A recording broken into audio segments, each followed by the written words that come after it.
history is available everywhere books are sold. A Moment in Time with Dan Roberts is produced at the University of Richmond with the cooperation of WCVE Public Radio.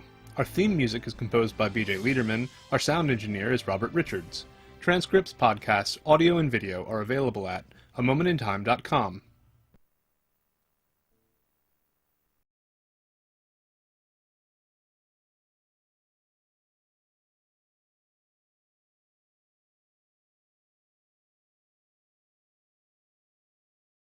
AM Monday morning here on KSJE, and it's time for our Monday Reboot segment. That's when I get to talk technology with my next guest, Lewis Campbell from Cintigy Computer Systems. Lewis is joining us remotely this morning. Lewis, good morning. It's good to see you. Hello. Good morning. How's your Monday? It is good. That's good. How's your Monday? Well, so far so good. It's a Monday, but you know, it is what it is. So, what's been going on? I guess we have to talk about Twitter. And of course. Elon Musk, who says, well, maybe I'm going to put a pause on this for a minute or two. Yeah, here we go again. Right. On again, off again. What do you think? Honestly, Scott, I'm having trouble keeping up with this whole I know, right? soap opera because it just changes like every, it's 5 minutes now? Let's see if it's changed again. Right. So he's saying now it has something to do with the fact that they're reporting that false or spam accounts comprise less than 5% of its monetizable user. Right. I guess he's skeptical about that, so I don't know. But of course, this came after he announced that once I own Twitter, I'm going to reinstate Donald Trump, and that whole thing too. So again, I still go back and forth. I mean, is he really wanting to buy Twitter, or is he really just like spending his money and his political capital in an effort to make noise, right, and kind of move Twitter the way he wants it to go by just being out there, right? But he has statements. I mean, he did make an agreement to buy them, right? And isn't there some kind of penalty if the deal falls through or they don't come through with the deal, right? I mean, I guess what's $1 billion to him in a penalty, but yeah, I mean, again, Scott, you got to. I have to be, and I'm sorry if I'm jaundiced about this, but it's just been my experience that at that level, people don't really, agreements don't mean much to them. It's only money. Yeah, well, because also they can break agreements all the time and just fight it in court. I mean, true. It's part of the game. I guess that's a good point. You're right. Yeah, so, and I don't know. That's just my opinion. Okay, listeners, this is totally my opinion, right? Sure. This is no basis in actual reporting or facts. So don't call Scott and get mad at him because of what I said. It's just an opinion. I'll forward the call to you. It's okay, and that's all right. But I guess you're right. If I had to pay $1 billion in a penalty, maybe I'll just have him sue me and pay $1 million in legal fees and settle it that way. Yep. I don't know, right? It's only money. So wouldn't be surprised. There you go.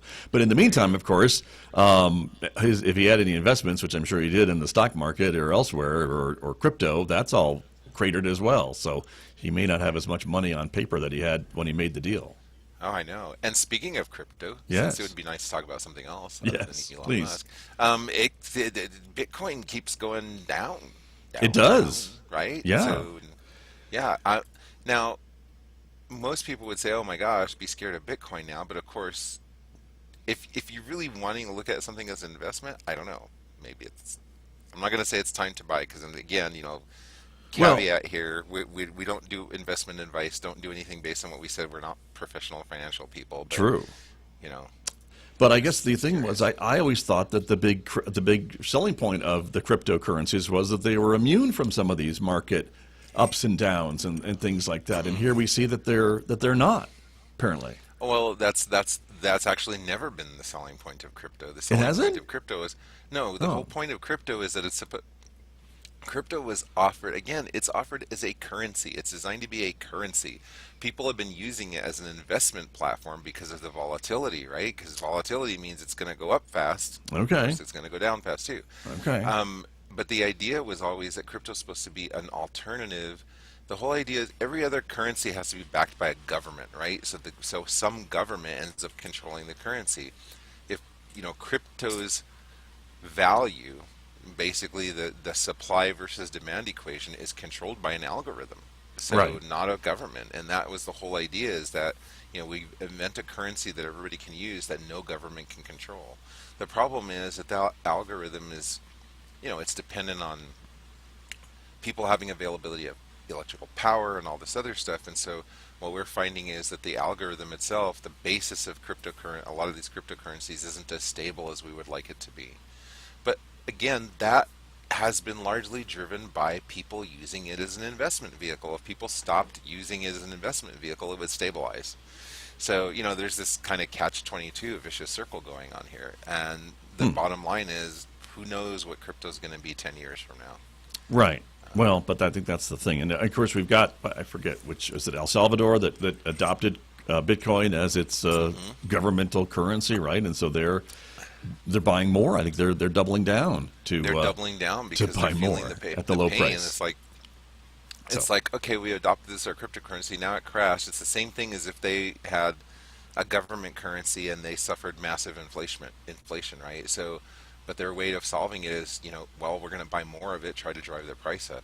But there's going to be a lot more than just one small government buying crypto that's going to have to drive that price up. I mean, investors are going to have to get interested in Bitcoin again. So We'll see.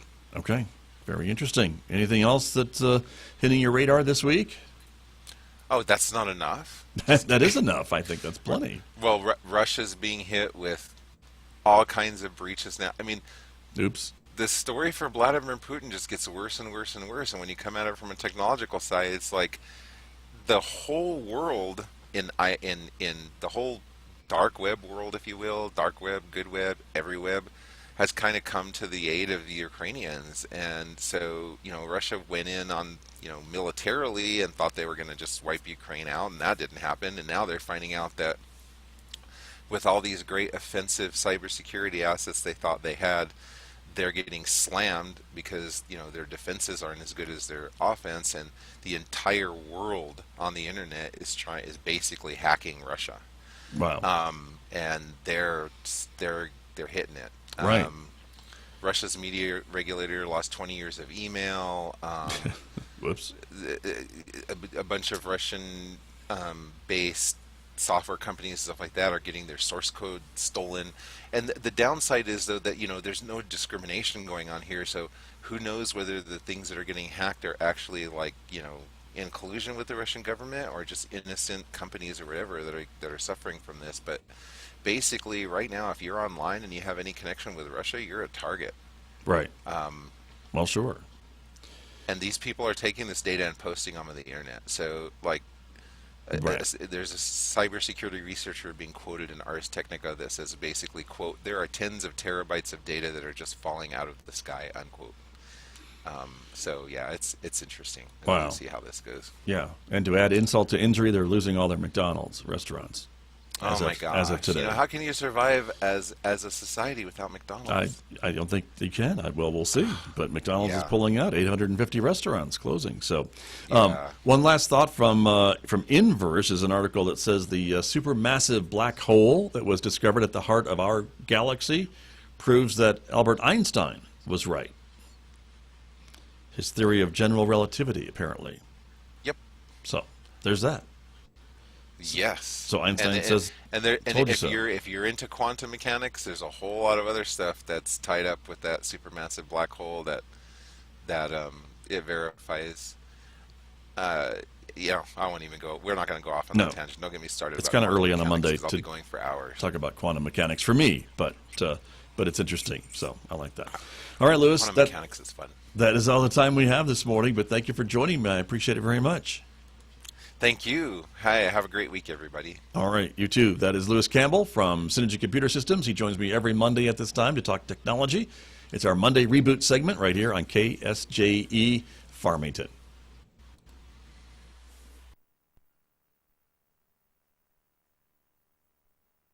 San Juan Regional Medical Center is your community hospital, committed to making life better for the communities we are privileged to serve. In fact, better is our mission, improving lives through personalized health and care. What matters most to our patients matters most to us, offering a comprehensive range of inpatient, outpatient, and emergency care services so you can get the quality care you need right here at home. San Juan Regional Medical Center, celebrating life better here since 1910. This is to my best friend. You know who you are and you know where you are at. My friend, it seems like it was just yesterday when we learned to ride our bikes together, to speak our native language. We did everything together, going to school, getting our first jobs. Then came the time when you said you had a mental health problem. Well, like yesterday, I am here for you, and together we will recover. They'd be there for you. Shouldn't you be there for them? To learn more about mental health problems, go to whatadifference.samhsa.gov/native. This message is brought to you by the Department of Health and Human Services and the Ad Council. Hey there, what have you been doing for the past 2 years? If you're like most, you've been sitting around, not able to go anywhere or do anything. In other words, you've been training for the KSJE 0 Mile Fun Run. That's right, KSJE's 0 Mile Fun Run is back and it's better than ever. Join us at 10:30 Saturday morning, May 21st at San Juan College Learning Commons Plaza. Get your t-shirt now for $15 and support KSJE. Find out more at ksje.com/funrun. Broadcasting on 90.9 FM and HD to Farmington, Aztec, and Bloomfield, and streaming on ksje.com to the world. This is San Juan College Public Radio Station, KSJE.